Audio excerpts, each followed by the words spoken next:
요나가 북쪽 아수르의 수도 니느웨에 가서 복음을 전하라고 할 때 요나는 자기네는 원수 나라 이스라엘을, 북쪽 이스라엘을 망하게 하는 아수르를 가서 전도하는 건 싫어서 북쪽으로 안 가고 남쪽 다시스로 가려는데 마침 다시스로 가는 배를 만나서 뱃삭스를 치르고 들어가서 퍼질러 자는데 풍랑이 일어나서 배가 다 깨어지게 되고 모든 물건을 다 바다에 던지고 살려달라고 아우성을 치는데 결국은 요나가 끌려가서 이 사실을 보면서 이것은 내가 하나님의 뜻을 거역하고 살아계신 하나님 명령을 준행하지 않았기 때문에 이런 일이 생긴 거다. 나를 들어 바다에 던져라. 사람들이 믿질 않고 결국은 제비를 뽑았는데 누가 걸려? 요나가 걸려서 어쩔 수 없이 요나를 던졌는데 바다가 고요하고 잠잠해지고 풍랑이 멈추니까 사람들이 다 하나님을 높이는데 문제는 바닷속에 던져진 요나는 물고기가 삼켜서 자기가 가기 싫어한 북쪽 니느웨 앞바다에 가서 토하잖아. 그래서 결국은 니느웨를 회개시키는 내용이 나오죠. 니느웨가 망하는 꼴을 보고 싶고 회개하지 않기를 기대하면서 우리나라로 치면 남산에 올라가서 망하기만 기다리는데 박농쿨이 하나가 그늘 져준 게 너무 고마운데 하밀만 지켜보는 가운데 벌레가 박농쿨을 밑을 갉아먹어가지고 시들어버리잖아. 또 원망을 할 때 하나님 박농쿨 하나도 못 지켜주냐는 원망을 할 때 하나님이 야, 너 박농쿨 하나가 시든 거 가지고 너 그렇게 짜증내냐? 니느웨 수도 아수르에 니느웨 아수르의 수도 니느웨에 12만 명의 사람이 살고 가축이니 뭐니 얼마나 많은 것들이 망하는 게 너한테 좋냐? 하면서 하나님이 책망하는 내용이 나오죠. 깨우쳐주는 사건이 나오는데 이 허무맹랑한 것 같으면서도 분명히 알아야 될 것은 이 모든 것은 역사적인 사실이고 분명한 메시지는 오늘 또 우리 귀에 들려줘야 됩니다. 여기서 몇 가지를 우리가 핵심을 찝어보면요, 사탄의 길은 처음에는 잘 풀려. 세상 길은 넓어. 나중에 멸망길은 좁아지는데 좁은 길은 우리가 가는 이 길은 좁고 험하지만 나중에는 생명의 길이고 넓고 찾는 이가 많은 넓은 길은 파멸의 길이 돼.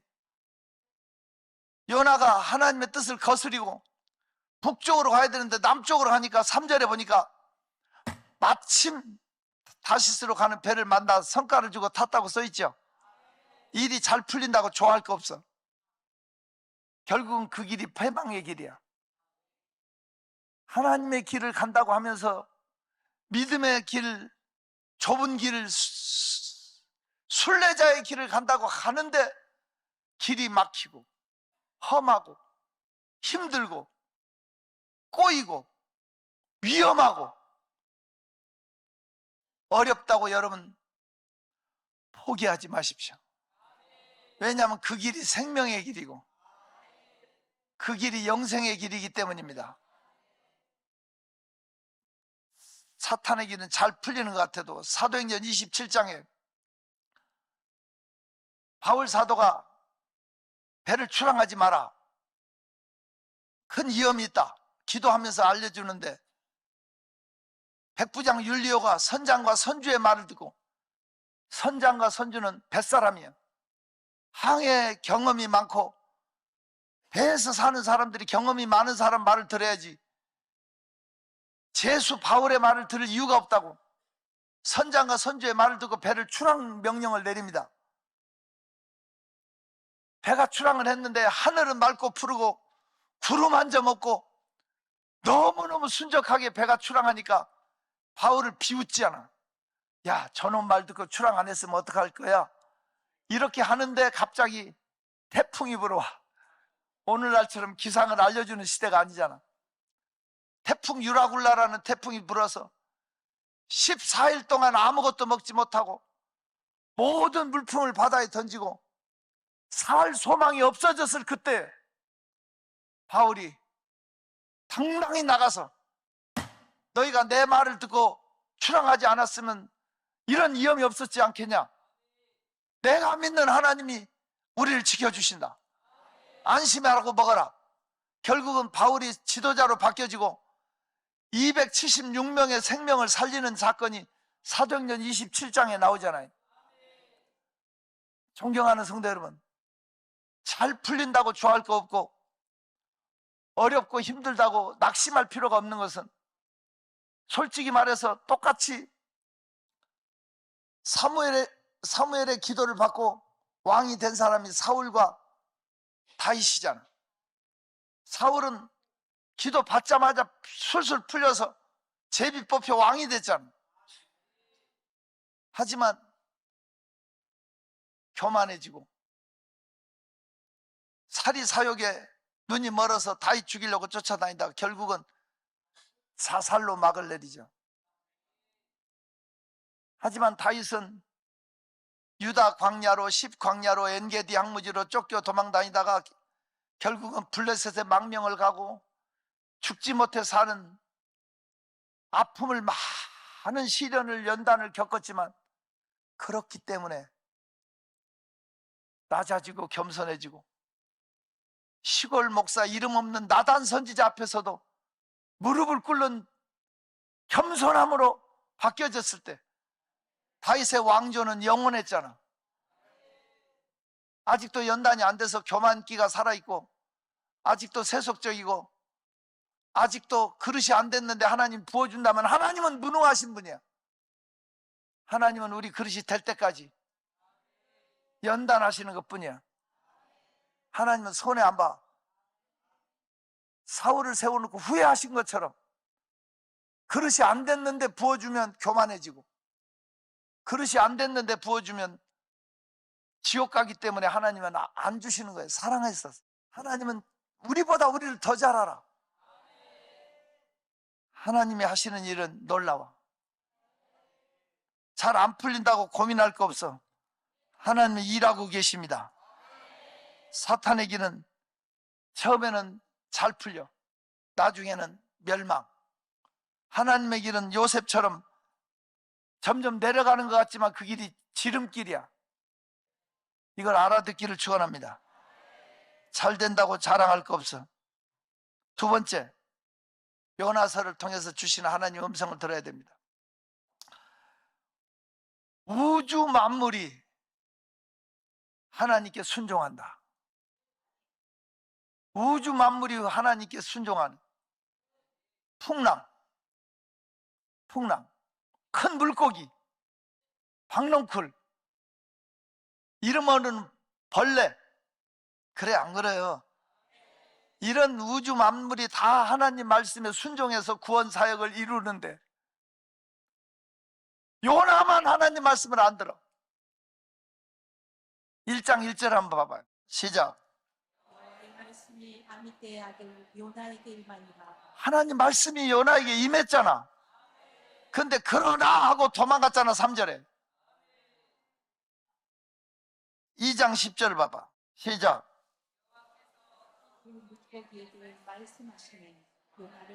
물고기는 순종하잖아. 그래 안 그래?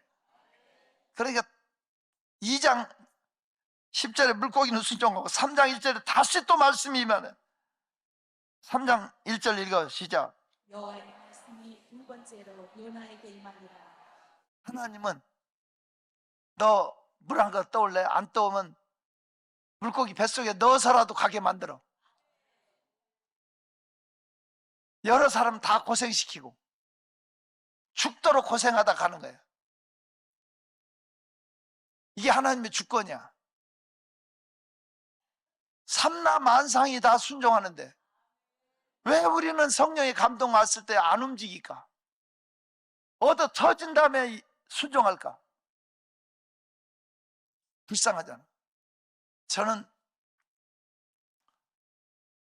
86년도에 경기도 광주에 왔어요. 벌써 세월이 40년이 넘은 거예요. 제가 서울에서 목회 잘하고 있었어요. 우리 교회 부목사로 있던 임규철, 그때 우리 목회를 저를 도와주고 있던 임규철 목사님이 내 앞에 찾아왔어.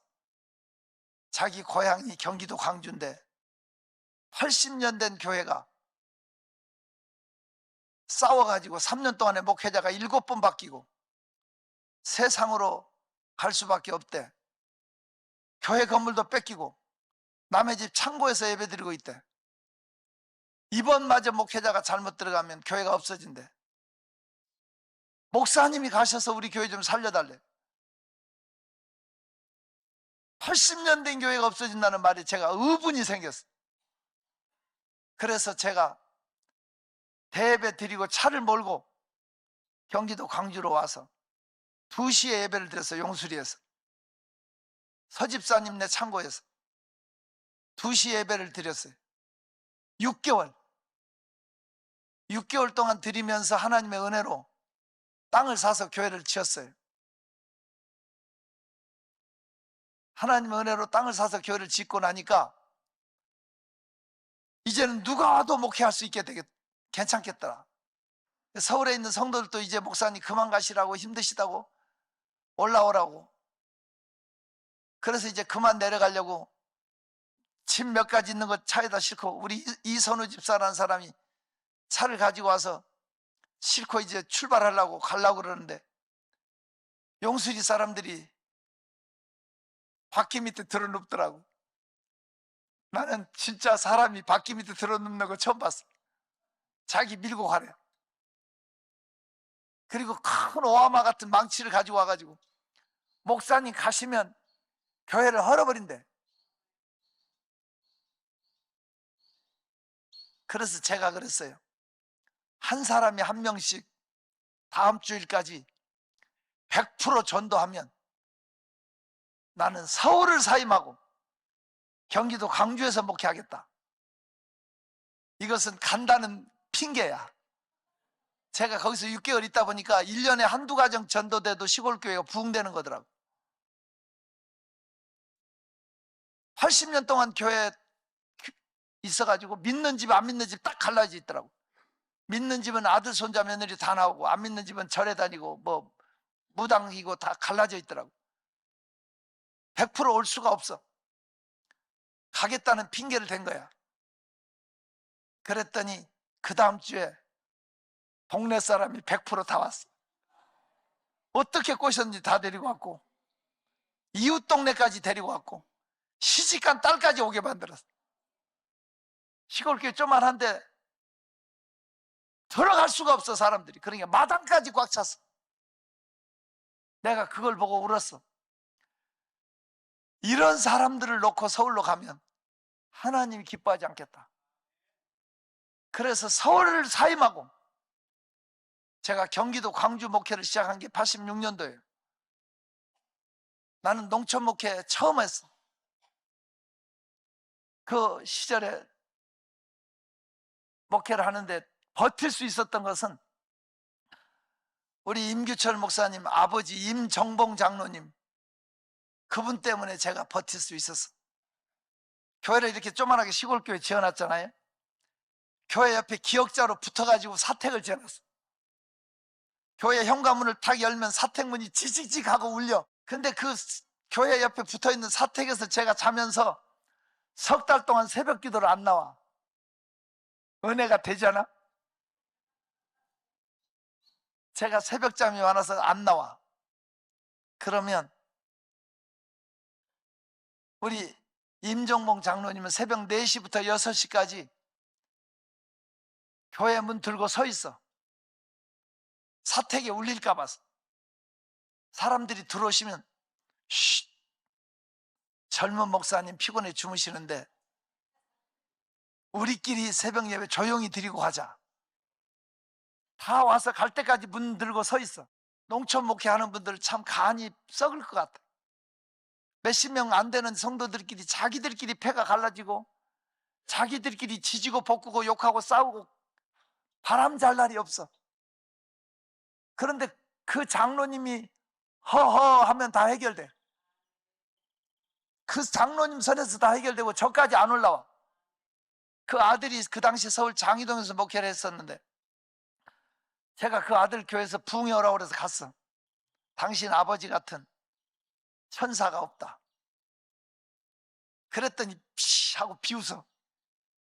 자기 아버지 임장로처럼 못된 장로가 없대. 무슨 소리냐고. 당신이 뭔데 우리 교회 장로님을 비웃냐고. 내가 뭐라고 했지. 그랬더니 내가 가기 전에 3년 동안에 목회자가 7번 바뀌었잖아. 그 7명 목사를 내쫓은 게 자기 아버지래. 그 교회가 임장로 교회라고 알려질 정도로 주인 노릇했대. 아니 그런 분이 어떻게 그렇게 180도 바뀌어서 천사로 바뀌었냐고 내가 물었어. 그랬더니 자기 아버지 형제가 8이야. 자기 아버지 형제가 8, 그리고 자기 형제가 7인데 그 아버지가 농사 짓고 그렇게 어렵게 살면서 장남 노릇을 부모님 일찍 돌아가시고 다 결혼시켜서 출가시키고 세금 내줬대. 어렵지만 그래도 결혼시켜 내보냈는데 막내 동생 부부가 서울 석간동에 살았는데 그 교회가 건축을 한 거예요. 남들은 다 건축원금 하는데 이 임집사 막내 동생 부부는 헌금할 돈이 없는 거야. 시험 아닌 시험이 온 거야. 야, 예수를 믿어도 돈 있어야 믿지. 헌금 못한 시험이 들어가지고 돈 벌어놓고 예수 믿자. 그래 놓고 교회를 떠난 거예요. 동두천으로 가서 비닐하우스 특수 작물을 재배하는 농장을 한 거예요. 그 막내 동생이 82년도에 특수 농작물을 해가지고 500만 원을 벌었대. 82년도에 500이면 큰 돈이라고요. 83년도에는 2천만 원을 벌었대. 지금 돈으로 몇 억 번 거예요. 84년도에 얼마 벌었다고? 83년도에 2천만 원 벌었잖아. 84년도에 대단지 수만 평의 농장을 만들었는데 직원 수백 명을 상주시키고 회전의자에 앉아서 사장이 됐는데 8남매 형제들이 투자했어. 전답 팔고 우리 장로님도 용술에 있는 전답 다 팔아서 밀어준 거야. 왜? 잘 된다니까. 그런데 여러분 기억하시죠? 84년도에 중랑천이 터지고 한강이 터지고 물바다 되던, 제가 그때 면목동에서 목회하고 있었는데요, 우리 교회 성도들 집이 지붕만 3집 남았어. 중랑천 뚝방에 올라가니까 소가 막 떠내려오고 시뻘건 물이 그냥 무섭게 내려오는 게 겁이 나더라고. 볼 때 그렇게 큰 비가 오고 중랑천이 터지고 난리 났던 시절에 동두천이 물바다 돼가지고 세상에 수만 평 남의 땅에다 심어놓은 특용작물이 다 떠내려가 버리고 흔적도 없이 사라져버리고 흙이 1m 두께로 덮여버렸어. 그 많은 남의 땅에서 시설 투자해놓은 거 어디서 배상받냐고. 일가족 5명이 안방에다가 생연탄을 펴놓고 애들 셋과 같이 자살해버렸어. 막내 동생 임집사 부부가 다 죽어버린 거예요. 이 사건이 그 장로님으로 6개월 동안 울고 방에서 나오시지도 않고 사람도 안 만나고 아파하는 시간을 갖더니 사람이 180도로 싹 바뀌어서 돈 아무것도 아니다, 세상 아무것도 아니다, 하나님 말씀이 최고다, 하나님의 사람으로 바뀌어진 거예요. 그 사건으로 그 장로님이 천사처럼 바뀌어져 버렸더라고. 그리고 났는데 86년도에 제가 그 교회 부임했잖아요. 86년도에도 비가 많이 왔어요. 굉장히 많이 왔어요. 그 용수리 앞에 중랑천, 여기 경안천 흘러가잖아. 그 앞으로 용수리 앞에 그 뚝방이 곤지암천 거기가 넘쳐가지고 장로님네 하천부지 7,000평인가를 불화받아가지고 동네 사람들이 나한테 그러더라고. 그래도 임장로네가 복받았다고. 동생한테 다 날려버렸지만 하천부지 불화받아서 자기 돈으로 해가지고 잘 됐다고 그랬는데, 뚝방 옆에 7,000평 농사를 짓는데 그에 가물어가지고 서울에 있는 아들들까지 와서 양수기로 물 퍼올리고 사투를 하면서 나랑 모가지가 나올 정도로 컸는데, 이번에는 비가 너무 많이 와가지고 그 용수리 충영기돈 앞에 있는 그 들판이 전부 다 모래자갈로 덮어버렸어요. 원상복귀 하려 해도 돈이 엄청나게 들어가는 그런 상황이 됐어.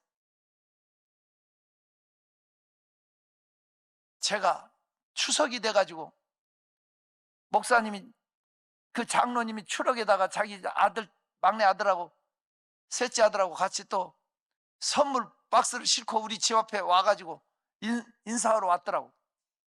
명절이라고. 제가 대화를 나누면서 차 마시면서, 장로님 금년 농사 재미없죠? 그랬더니 허허 웃으시며, 이분 항상 허허지만 허허 웃으시면서 해년마다 그랬으면 좋겠어요. 내가 이 어른이 너무 피해가 커서 돌았나?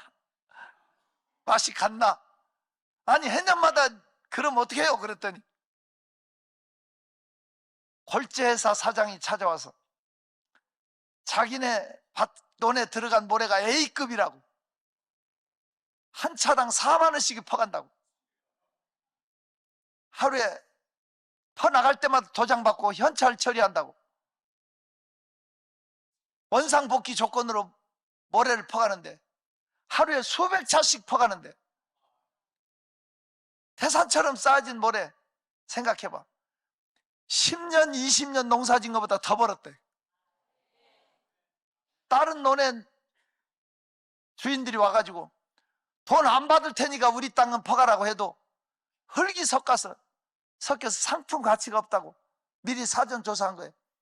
장로님네 논 것만 A급이래. 여러분, 제가 지금 풍랑, 물고기, 박농쿨 이런 얘기하면서 생각해 본 거예요. 하나님 앞에는 물난리가 나도 하나님이 지켜주면, 협력해 선을 이루는, 그리고 그 옆으로 외곽도로가 뚫려갖고 그 땅이 금싸레기 땅이 돼가지고 거기가 지금 소방서도 지어지고 가든도 지어지고 다 그분 땅이 아니에요? 지구멍에 배뜨게 만들어진 하나님께서. 되는 사람은 엎어져도 돈 주는 거예요. 존경하는 성도 여러분, 하나님 앞에는 우연이 없어요. 삼라만상 우주 만물이 하나님의 결제대로 움직인다. 우리가 하나님 말씀에 순종하기만 하면 모든 것이 순탄하고 평탄하게 이루어질 텐데, 문제는 하나님의 뜻을 거역하고 반대로 행하다 얻어 터지는 거예요. 꼭 기억하시고 말씀 따라 삽시다. 이 프로그램은 여러분의 미디어 선교 후원으로 제작되었습니다. 선교는 사명, 후원은 동역. 당신도 복음을 전할 수 있습니다. 선교 후원 02-6333-1003번